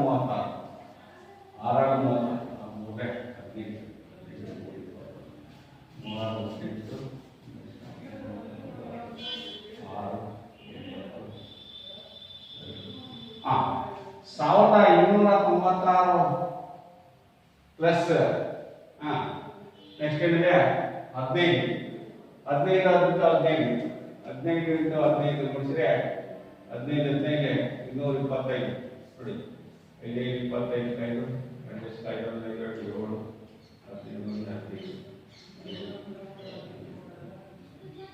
225 ಎಷ್ಟಾಗುತ್ತೆ? 225 ನೋಡಿ. 1296 ಪ್ಲಸ್ 225 ಕೊಡಿ ಮಕ್ಕಳೇ. 1296 ಪ್ಲಸ್ 225 6 1 ಒಂದಿಷ್ಟ 9 2 1 12 2 ಒಂದಿಷ್ಟ 2 2 4 1 5 1529 1521 ಬಂತು ನೋಡಿ. 6 5 ಒಂದಿಷ್ಟ 92 12 1 12 1 ಒಂದಿಷ್ಟ 2 4 1 5 1 2 4 5 1521 1521 ವರ್ಗಮೂಲ ಎಷ್ಟು ಕಂಡುಹಿಡಿಯಿರಿ. ಹೇಗೆ ಕಂಡುಹಿಡಿತೀರಿ? 1521 ವರ್ಗಮೂಲ ಕಂಡುಹಿಡಿದು ಬರೆದೇ ಬಿಟ್ರೆ ಅದು ಎಷ್ಟು ಅಂತ ಅಷ್ಟು ಮಾನಗಳು. ಅದನ್ನ ಹೇಗೆ ಕಂಡುಹಿಡಿಯಬೇಕು? 1521ಕ್ಕೆ ವರ್ಗಮೂಲ ಹೇಗೆ ಕಂಡುಹಿಡಿತೀವಿ? ವಿದ್ಯಾರ್ಥಿ ಈಗ ಮಾಡ್ತಾ ಹೋಗ್ತೀರ ಹೌದಾ? 1521ಕ್ಕೆ ನಾವು ವರ್ಗಮೂಲ ಕಂಡುಹಿಡಿದ್ರೆ ನೋಡಿ ಹೇಗೆ ಬರುತ್ತೆ. 3 ರಿಂದ ಬರೋದು 3 5 7 21 ಅಲ್ವಾ?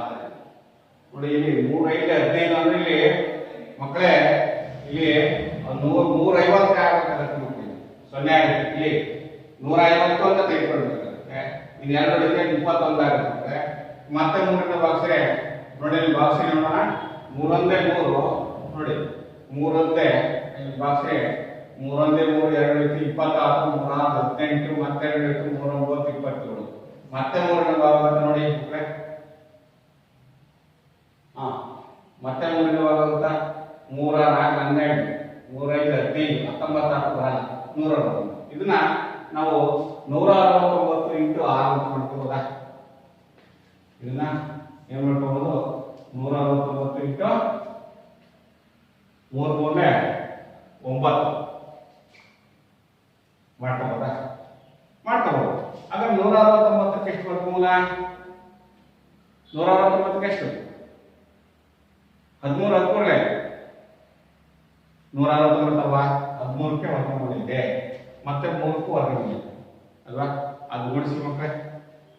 therefore d is equal to 13 into 3 13 39. therefore d is equal to 39 ಮಾನಗಳು. ಎಷ್ಟು ಬರೀಬೇಕು? 39 ಮಾನಗಳು. 169 ವರ್ಗಮೂಲ 13, 9ರ ವರ್ಗಮೂಲ 3, 13 39. 39 ಇಂಟು 39 ಗುಣಿಸಿ 1521 ಬರುತ್ತೆ. ಬೇಕಾದ್ರೆ ತಾಳೆ ಬರುತ್ತೆ. ಓಕೆ, ಈ ರೀತಿಯಾಗಿ ನಾವು ಲೆಕ್ಕಗಳನ್ನ ಇಸ್ತಾ ಹೋಗ್ಬೋದು. ಮಕ್ಕಳೇ, ಒಂದೊಂದು ಸಂದರ್ಭಗಳಲ್ಲಿ ನಮಗೆ ಡಿಸ್ಟೆನ್ಸ್ ಕೊಟ್ಟಿರ್ತಾರೆ. ಇಲ್ಲಿ ಎಕ್ಸ್ ಮೊದಲನೇ ನಿರ್ದೇಶಾಂಕ ಬಿಂದುವನ್ನು ಕಂಡು ಹೇಳ್ತಾರೆ, ಅಥವಾ ಎರಡನೇ ನಿರ್ದೇಶಾಂಕ ಬಿಂದುವನ್ನು ಕೇಳಕ್ಕೆ ಹೇಳ್ತಾರೆ. ಈ ರೀತಿಯಾದ ಲೆಕ್ಕಗಳು ಸಹ ನಾವು ಮುಂದಿನ ಈ ಅಭ್ಯಾಸದಲ್ಲಿ ಚರ್ಚಿಸ್ತಾ ಹೋಗ್ತೀವಿ. ಮಕ್ಕಳೇ, ಇನ್ನೊಂದು ಪ್ರಶ್ನೆ ಇದೆ ಮಕ್ಕಳ ವಿದ್ಯಾರ್ಥಿಗಳೇ. ನಿರ್ದೇಶಾಂಕ ಬಿಂದು 1 5 ಮತ್ತು 2 3 ಹಾಗೂ -2, -11 ಈ 3 ನಿರ್ದೇಶಾಂಕ ಬಿಂದುಗಳು ಸರಳ ರೇಖಾಗತವೇ ಎಂದು ನಿರ್ಧರಿಸಿ ಅಂತ ಹೇಳ್ತಾರೆ. ಅಂದ್ರೆ ಅರ್ಥ ಏನು? ಸರಳ ರೇಖಾಗತವೇ ಎಂದು ನಿರ್ಧರಿಸಿ. ಏನ್ ಮಾಡೋದು? ಈ ಚಿತ್ರವನ್ನು ಬರಬೇಕು. ಸರಳ ರೇಖಾಗತವೇ ನಿರ್ಧರಿಸಿ. 3 ನಿರ್ದೇಶಾಂಕ ಬಿಂದುಗಳನ್ನು ಕೊಟ್ಟಿದ್ದಾರೆ. ಆ ನಿರ್ದೇಶಾಂಕ ಬಿಂದುಗಳು ಸರಳ ರೇಖಾಗತವೇ ಅನ್ನೋದನ್ನ ತೋರಿಸ್ಕೊಡೋದು. ಇದು ಅರ್ಥ ಆಯ್ತಾ ಮಕ್ಕಳೇ? ನೋಡಿ, ಅದಕ್ಕೆ ಸರಳ ರೇಖಾಗತಕ್ಕೆ ಸ್ವಲ್ಪ ಅರ್ಥವನ್ನು ತಿಳ್ಕೋಬೇಕು. ಏನು ಸರಳ ರೇಖಾಗತ ಅಂತ ಹೇಳ್ಬೇಕಾದ್ರೆ 3 ಬಿಂದುಗಳು ಕೊಟ್ಟಿದ್ದಾರೆ. ಎಲ್ಲೆಲ್ಲ ಒಂದು ಎಲ್ಲ ಇಲ್ಲಿ ಪಿ ಎಷ್ಟೆಂದು ಅದು 3 ಬಿಂದುಗಳಿವೆ. ಯಾವ್ಯಾವ ಕೊಟ್ಟ ಪಿ ಅಂತ ಕೊಟ್ಟ. ಒಂದೆಲ್ಲೋ 1 5 and q is equal to 2 3 ಹಾಗೆ 2 -11. ಈ 3 ಬಿಂದುಗಳು ರೇಖಾಗತವೇ, ಸರಳ ರೇಖಾಗತವೇ ಅಂತ ಕರೀತಾರೆ. ಸರಳ ರೇಖಾಗತ. ಸರಳ ರೇಖಾಗತ ಅಂದ್ರೆ ಏನು? ಸರಳ ರೇಖೆ ಅಂದ್ರೆ ಒಂದು ಸರಳ ರೇಖೆ ಮೇಲೆ ಇದಾವ ಅಂತ ಪರೀಕ್ಷೆ ಮಾಡಬೇಕು. ಈ 3 ಬಿಂದುಗಳು ಸರಳ ರೇಖಾಗತವಾಗಿವೆ ಅಂತ ಹೇಳ್ತಾರೆ. ಈ ರೀತಿಯಾದ ಒಂದು ಸರಳ ರೇಖೆ ಇದೆ. ಈ 3 ಬಿಂದುಗಳು ಒಂದೇ ಸರಳ ರೇಖೆಗಳಲ್ಲಿ ಇದ್ದಾವೆ ಅಂತಂದ್ರೆ ನಾವು ಕಂಡುಹಿಡಿಯಬೇಕು. ಹೇಗೆ ಕಂಡುಹಿಡಿಯಬೇಕು? ಸರಳ ರೇಖಾಗತವಾಗುತ್ತವೆ ಅಂತ ಕಂಡುಹಿಡಿಯಕ್ಕೆ ಏನ್ ಮಾಡ್ಬೇಕು? ಅವ ಡಿಸ್ಟೆನ್ಸ್ ಅನ್ನ ಕಂಡುಹಿಡಿಯಬೇಕು. ಪಿ ಕ್ಯೂ ಕಂಡುಹಿಡಿಯಬೇಕು, ಕ್ಯೂ ಆರ್ ಕಂಡುಹಿಡಿಯಬೇಕು. P Q plus Q R is P R ಆಗ್ತದೆ ಅಂತ ಕಂಡುಹಿಡಿಯಬೇಕು ಅಷ್ಟೇ. ಪಿ ಮತ್ತು ಕ್ಯೂ ಡಿಸ್ಟೆನ್ಸ್ ಕಂಡಿದ್ವಿ, ಕ್ಯೂ ಮತ್ತು ಆರ್ ಡಿಸ್ಟೆನ್ಸ್ ಕಂಡಿದ್ವಿ. ಅವಷ್ಟನ್ನು ಮತ್ತೆ ಮಾಡಬೇಕು, ಪಿ ಇಂದ ಆರ್ ಗೆ ಡಿಸ್ಟೆನ್ಸ್ ಕಂಡಿದ್ವಿ. ಅವಾಗ ಬರುತ್ತಾ ಇದೆ ನೋಡಿ, ಪಿ ಕ್ಯೂ ಮತ್ತು ಇಸ್ ಈಕ್ವಲ್ ಟು ಎಷ್ಟು, Q R is equal to ಎಷ್ಟು, P R is equal to ಎಷ್ಟು ಡಿಸ್ಟೆನ್ಸ್. ಅಂದ್ರೆ ಪಿ ಇಂದ ಕ್ಯೂ ಇರುವ ದೂರ ಎಷ್ಟು ಕಂಡಿದ್ದು, ಮತ್ತು ಕ್ಯೂ ನಿಂದ ಆರ್ ಇರುವ ದೂರವನ್ನು ಕಂಡಿದ್ದು, ಮತ್ತು ಪಿ ಇಂದ ಆರ್ ಇರುವ ದೂರವನ್ನು ಡಿಸ್ಟೆನ್ಸ್ ಫಾರ್ಮ್. ಇದೇ ನಿರ್ದೇಶಾಂಕ ಏನಂದ್ರೆ ಡಿಸ್ಟೆನ್ಸ್ ದೂರದ ಸೂತ್ರವನ್ನು ಉಪಯೋಗಿಸ್ಕೊಂಡು ಕಂಡುಹಿಡಿಯೋದು. ನಂತರ ಕಂಪೇರ್ ಮಾಡೋದು. P R is equal to ಏನಾಗುತ್ತೆ ಈಗ, ಉದ್ದ ಅವರಿಗೆ ಸುಟ್ಟಿಗೆ P R is equal to P Q plus Q R ಆದರೆ ಅದು ಸರಳ ರೇಖಾಗತವಾಗಿವೆ ಅಂತ. ಪಿ ಕ್ಯೂ ನ ಉದ್ದವು ಪಿ ನಿಂದ ಕ್ಯೂ ಇರುವ ದೂರದ ಅಳತೆಯು ಪಿ ಕ್ಯೂ ಮತ್ತು ಕ್ಯೂ ಆರ್ ಉದ್ದದ ಅಳತೆಗಳ ಮೊತ್ತಕ್ಕೆ ಸಮನಾಗಿದ್ದರೆ ಏನಾಗಿದೆ, ಅದು ಸರಳಾಗತವಾಗುತ್ತವೆ ಅಂತ ಗೊತ್ತಾಗುತ್ತೆ. ಅದನ್ನ ನೀವು ಮಾಡ್ಕೊಂಡ್ರೆ ಹೀಗೆ ನಾವು ಲೆಕ್ಕಗಳನ್ನು ಬಿಡಿಸ್ತಾ ಹೋಗ್ರಿ, ಒಂದೊಂದೇ ಲೆಕ್ಕಗಳನ್ನು ಸುಲಭವಾಗಿ ಬಿಡಿಸ್ತಾ ಹೋಗ್ಬೋದು ಮಕ್ಕಳೇ.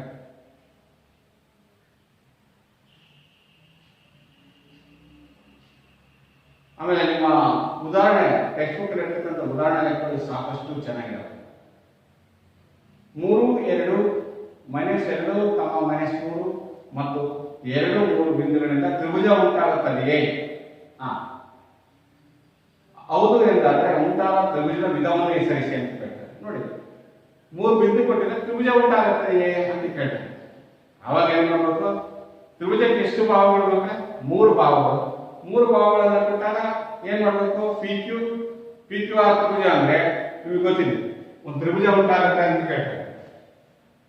ಈ ರೀತಿಯಾಗಿ ತ್ರಿಭುಜ ಕೊಟ್ಟರೆ ಪಿ ಕ್ಯೂ ಆರ್, ಪಿ ನಲ್ಲಿ ಒಂದು ಬಿಂದು ಕೊಟ್ಟರೆ, ಕ್ಯೂ ನಲ್ಲಿ ಒಂದು ಬಿಂದು ಕೊಟ್ಟರೆ ತ್ರಿಭುಜ ಆಗುತ್ತದೆ ಅಂತ ಕೇಳ್ತಾರೆ. ಕೊಟ್ಟರೆ P Q P 3 2, next Q ಬಿಂದು -2 -3, ಆರ್ ಬಿಂದು 2, 3. ಹಾಗಾದ್ರೆ ಇದು ತ್ರಿಭುಜ ಆಗುತ್ತದೆ ಅಂತ ಕೇಳ್ತಾರೆ. ಪಿ ಕ್ಯೂ ಡಿಸ್ಟೆನ್ಸ್ ಬೇರೆ ಇದೆ, ಕ್ಯೂ ಆರ್ ಡಿಸ್ಟೆನ್ಸ್ ಬೇರೆ ಆಗುತ್ತೆ, ಮತ್ತು ಪಿ ಆರ್ ಡಿಸ್ಟೆನ್ಸ್ ದೂರದ ಉದ್ದನೂ ಬೇರೆ. ಇದರಲ್ಲಿ ಯಾವುದೇ ಭಾವನ ಅಳತೆಗೆ ಸಮನಾಗಿಲ್ಲ. ಅಂದ್ರೆ ಯಾವುದೇ ಒಂದು ತ್ರಿಭುಜದಲ್ಲಿ 3 ಭಾವಗಳು ಅಸಮವಾಗಿದ್ದರೆ ಅದು ಎಂತ ತ್ರಿಭುಜ ಅಂತ ಕರಿತೀವಿ ಮಕ್ಕಳೇ? ವಿಷಮಭಾವ ತ್ರಿಭುಜ ಅಂತ ಕರಿತೀವಿ, ಅಥವಾ ಅಸಮಭಾವ ತ್ರಿಭುಜ. ಬೇರೆ ಬೇರೆ ಪಿ ಕ್ಯೂನೇ ಬೇರೆ ಅಳತೆ, ಕ್ಯೂ ಆರ್ ಬೇರೆ ಅಳತೆ ಇದೆ, ಮತ್ತು ಪಿ ಆರ್ ಅಳತೆನೇ ಬೇರೆ ಇದೆ. ಏನು ಇಲ್ಲಿಂದ ಇಲ್ಲಿ ದೂರ? ಡಿಸ್ಟೆನ್ಸ್ ಫಾರ್ಮುಲಾ, ಇದಕ್ಕೂ ಡಿಸ್ಟೆನ್ಸ್ ಫಾರ್ಮುಲಾ, ಇದಕ್ಕೂ ಡಿಸ್ಟೆನ್ಸ್ ಫಾರ್ಮುಲಾ. 3 ಭಾವಗಳ ಉದ್ದದ ಅಳತೆಯನ್ನ ನಾವು ಯಾವ್ದನ್ನ ಕಂಡುಹಿಡಿಯಬೇಕು ಮಕ್ಕಳೇ? ಇದೇ ಡಿಸ್ಟೆನ್ಸ್ ಫಾರ್ಮುಲಾ. ಯಾವ್ದೋ ಡಿಸ್ಟೆನ್ಸ್ ಫಾರ್ಮುಲಾ ಯಾವುದು? d is equal to square root of x2 minus x1 whole square plus y2 minus y1 whole square. ಎಲ್ಲಾ ತ್ರಿಭುಜದ ಭಾವಗಳ ಉದ್ದವನ್ನ ಡಿಸ್ಟೆನ್ಸ್ ಮೊದಲ ಸೂತ್ರವನ್ನು, ಡಿಸ್ಟೆನ್ಸ್ ಕಂಡುಹಿಡಿಯತಕ್ಕಂಥ ಮೊದಲನೇ ಸೂತ್ರವನ್ನು ಉಪಯೋಗಿಸ್ಕೊಂಡು ನಾವು ಕಂಡುಹಿಡಿದ್ರೆ ಆ ಭಾವಗಳನ್ನ ಕಂಪೇರ್ ಮಾಡ್ತೀರಾ ಮಕ್ಕಳೇ. ಅವು ಕಂಡುಹಿಡಿದಾಗ ನಿಮಗೆ ಸುಲಭವಾಗಿ ಬರುತ್ತೆ. ಇದು ಎಂಥ ತ್ರಿಭುಜ ಅಂತ ಹೇಳೋದಕ್ಕೆ 3 ಭಾವಗಳು ಅಸಮವಾಗಿವೆ, ಹೌದಾ? ಆವಾಗ ಇಲ್ಲಿ ಒಂದು ನಿಯಮವನ್ನು ಸಹ ಉಪಯೋಗಿಸ್ತಾರೆ. ಅಕಸ್ಮಾತ್ ಕೋನದ ಆಧಾರದ ಮೇಲೆ ನೋಡೋದಾದ್ರೆ ಅದನ್ನು ತ್ರಿಭುಜವನ್ನು ರಚನೆ ಮಾಡಿದಾಗ ಸ್ಕ್ವೈರ್ ಮಾಡಿದಾಗ ಪೈಥಾಗರಸ್ ನಿಯಮ ಅಪ್ಲೈ ಮಾಡಿ ನಿಮ್ಗೆ ಏನು ಗೊತ್ತಾಗತ್ತೆ? ಇದೇ ಸೂತ್ರ ಹಿಂಗಿತ್ತಪ್ಪ, ಲಂಬಕೋನ ಕೃತ್ಯ ಹಿಂಗಿತ್ತು. ಈಗ ಇದು ಬೇರೆ ಇದ್ದಾರೆ. ಈಗ ಏನ್ ಮಾಡ್ತೀವಿ? ಈಗ ಪಿ ಕ್ಯೂ ಆರ್ ತ್ರಿಭುಜ ಹೀಗೆ ಬಂತು. ಅವಾಗ ಏನು ಉಪಯೋಗಿಸ್ತೀವಿ ನಾವು ನಿಯಮನ? ಪೈಥಾಗರಸ್ ನಿಯಮ. ಪಿ ಆರ್ ಉದ್ದದ ಅಳತೆಯು ವರ್ಗವು ಪಿ ಕ್ಯೂನ ಅಳತೆಯ ಉದ್ದದ ವರ್ಗಕ್ಕೆ ಮತ್ತು ಕ್ಯೂ ಆರ್ ಉದ್ದದ ಅಳತೆಯ ವರ್ಗಮೂಲವನ್ನು ಕಂಡುಹಿಡಿಯಬೇಕು. ಪೈಥಾಗರಸ್ ನಿಯಮ ಅಪ್ಲೈ ಮಾಡಿದರೆ ಅವಾಗ ಅದರ ಬೆಲೆ ಏನಾಗಿದೆ? ಸಮನಾಗಿದೆ. ವಿಕರ್ಣದ ಮೇಲಿನ ವರ್ಗವು ಉಳಿದೆರಡು ಭಾವಗಳ ಮೇಲಿನ ವರ್ಗಗಳ ಮೊತ್ತಕ್ಕೆ ಸಮನಾಗಿದೆ. ಅದೇ ಅಂತ ತ್ರಿಭುಜ ಲಂಬಕೋನ ತ್ರಿಭುಜ ಅಲ್ವಾ? ಆ ರೀತಿಯಾಗಿ ಸುಲಭವಾಗಿ ನೀವು ಪತ್ತೆ ಹಚ್ಚಬಹುದು ಮಕ್ಕಳೇ. ಆಮೇಲೆ ಚತುರ್ಭುಜವನ್ನ ತೋರಿಸ್ತಕ್ಕಂಥ ಲೆಕ್ಕ, ಎಲ್ಲ ಲೆಕ್ಕಗಳು ಸಾಕಷ್ಟು ಸಮಸ್ಯೆಗಳಿವೆ ಮಕ್ಕಳೇ. ನೀವು ಅವುಗಳನ್ನ ಅಭ್ಯಾಸದಲ್ಲಿರ್ತಕ್ಕಂಥ ಸಮಸ್ಯೆಗಳನ್ನ ಮತ್ತು ಪಠ್ಯಪುಸ್ತಕದಲ್ಲಿರ್ತಕ್ಕಂಥ ಅನೇಕ ಉದಾಹರಣೆಗಳನ್ನು ಹಾಗೂ ಬೇಕಾದಷ್ಟಿದೆ ಮಕ್ಕಳೇ. ಅಂತ ಲೆಕ್ಕಗಳು ಇಲ್ಲಿದ್ದಾವೆ, ಕೊಟ್ಟಿದ್ದಾರೆ. ಇನ್ನು ಬೇಕಾದಷ್ಟು ಲೆಕ್ಕಗಳಿದೆ. ಒಂದು ಸಮಸ್ಯೆ ಇದೆ, ಸುಲಭವಾಗಿ ಬಹಳ ಲೆಕ್ಕಗಳು ತಂದು ಕೊಟ್ಟಿದ್ದಾರೆ. ಈ ಕೆಳಗಿನ ಬಿಂದುಗಳು ಚತುರ್ಭುಜಗಳನ್ನು ಉಂಟಾಗುವುದಾದರೆ ಉಂಟಾದ ಚತುರ್ಭುಜ ವಿಧವನ್ನು ಹೆಸರಿಸಿ. ಚತುರ್ಭುಜ ವಿಧ ಅಂದ್ರೆ ಏನು? ಚತುರ್ಭುಜದಲ್ಲಿ ಎಷ್ಟು ವಿಧ? ಚೌಕವು ಒಂದು ಚತುರ್ಭುಜನೇ ಅಲ್ವಾ? ಚೌಕವು ಒಂದು ಚತುರ್ಭುಜ ಅಂದ್ರೇನು? ಎಲ್ಲಾ ಭಾಗಗಳ ಉದ್ದದ ಅಳತೆ ಸಮನಾಗಿರ್ತದೆ. ಡಿಸ್ಟೆನ್ಸ್ ಫಾರ್ಮುಲಾ ಉಪಯೋಗಿಸ್ತೀರಾ, ಮಾಡ್ತೀರಾ. ಆಮೇಲೆ ಆಯತ ಅಂದ್ರೇನು ಗೊತ್ತಿದೆ? 2 ಉದ್ದಗಳು ಸಮನಾಗಿರ್ಬೇಕು, 2 ಅಗಲಗಳು ಸಮನಾಗಿರ್ಬೇಕು, ಹೌದಾ? ಆವಾಗ ಅದನ್ನ ಆಯತ ಅಂತ ಕರೀತೀವಿ. ಈಗ ನೀವು ಕನ್ಫರ್ಮ್ ಮಾಡ್ತೀರಾ ಅವನ್ನೆಲ್ಲ. ಓಕೆ, ಆ ರೀತಿಯಾಗಿ ನೀವು ಸಮಸ್ಯೆಗಳನ್ನ ಅಭ್ಯಾಸದಲ್ಲಿರ್ತಕ್ಕಂಥ ಎಲ್ಲ ಸಮಸ್ಯೆಗಳನ್ನು ನೀವು ಗೃಹಪಾಠವಾಗಿ ಚರ್ಚೆ ಮಾಡಿ ನೀವು ಎಲ್ಲ ಮಾಡ್ಕೊಂಡ್ಬರ್ತೀರಿ ಅಂತ ಹೇಳ್ತಾ, ಇದುವರೆಗೂ 10ನೇ ತರಗತಿಯ ಹೊಸ ಅಧ್ಯಾಯ ಆಗಿರ್ತಕ್ಕಂಥ ನಿರ್ದೇಶಾಂಕ ರೇಖೆಗಳಿಂದ ಅತಿ ಮುಖ್ಯವಾದಂಥ ಪಾಠವಾಗಿದೆ. ಈಗ ನಾವು ದೂರದ ಸೂತ್ರದ ಮುಖಾಂತರ ವಿವಿಧ ರೀತಿಯ ಸಮಸ್ಯೆಗಳಲ್ಲಿ ಯಾವ ರೀತಿಯಾಗಿ ನಾವು ಸೂತ್ರವನ್ನು ಬಳಕೆ ಮಾಡ್ಕೋಬೇಕಾಗುತ್ತೆ ಮತ್ತು ಸುಲಭೀಕರಣ ಮಾಡಿಕೊಂಡು ಅವುಗಳನ್ನು ಚತುರ್ಭುಜದ ವಿಧಗಳನ್ನು ನಿರ್ಧರಿಸೋದು ಮತ್ತು ಈ ಸರಳ ರೇಖಾಗತ ಆಗಿಲ್ವೇ ಅನ್ನೋದನ್ನು ಕಂಡುಹಿಡಿಯೋದು, ದೂರವನ್ನು ಕಂಡುಹಿಡಿಯೋದು ಮತ್ತು ಎಕ್ಸ್ ಅಕ್ಷದ ಮೇಲಿನ ಒಂದು ಬಿಂದುವನ್ನು ಕಂಡುಹಿಡಿಯಲಿಕ್ಕ, ವೈ ಅಕ್ಷದ ಮೇಲೆ ಬಿಂದುವಿನ ಯಾವ ಬಿಂದು ಇದೆ ಅಂತ ಕಂಡುಹಿಡಿಯಲಿಕ್ಕಗಳನ್ನು ಈ ದೂರದ ಸೂತ್ರವನ್ನು ಉಪಯೋಗಿಸ್ಕೊಂಡು ದೂರವನ್ನು ಕಂಡಿರ್ತಕ್ಕಂಥ ನಿರ್ದೇಶಕ ರೇಖೆಗಳ ಮುಖಾಂತರ ನಾವು ಇವತ್ತಿನ ದಿವಸ ಚರ್ಚೆ ಮಾಡಿದ್ದೀವಿ. ಅದನ್ನು ತಾವೆಲ್ಲರೂ ಸರಿಯಾಗಿ ಗೃಹಪಾಠವಾಗಿ ಮತ್ತೊಮ್ಮೆ ಅಭ್ಯಾಸದಲ್ಲಿರ್ತಕ್ಕಂಥ ಮತ್ತು ಪಠ್ಯಪುಸ್ತಕದ ಉದಾಹರಣೆ ಸಮಸ್ಯೆಗಳು ಸಹ ಚೆನ್ನಾಗಿದೆ ಮಕ್ಕಳೇ. ಅವೆಲ್ಲರೂ ಮತ್ತೊಮ್ಮೆ ನೀವು ಮನೆಯಲ್ಲಿ ಪುನರಾವಲೋಕನ ಮಾಡಿ ಚರ್ಚೆ ಮಾಡಿ ಚೆನ್ನಾಗಿ ಕಲಿತು ನಿಮ್ಮ ಶಿಕ್ಷಕರ ಜೊತೆಗೆ ಚರ್ಚೆ ಮಾಡ್ತೀರ ಅಂತ ಹೇಳ್ತಾ, ನಿಮಗೆಲ್ಲರಿಗೂ ಪಾಠವನ್ನು ವೀಕ್ಷಣೆ ಮಾಡಿದ ಎಲ್ಲ ವಿದ್ಯಾರ್ಥಿಗಳಿಗೂ ಧನ್ಯವಾದಗಳನ್ನು ಅರ್ಪಿಸುತ್ತಿದ್ದೇನೆ ಮಕ್ಕಳೇ.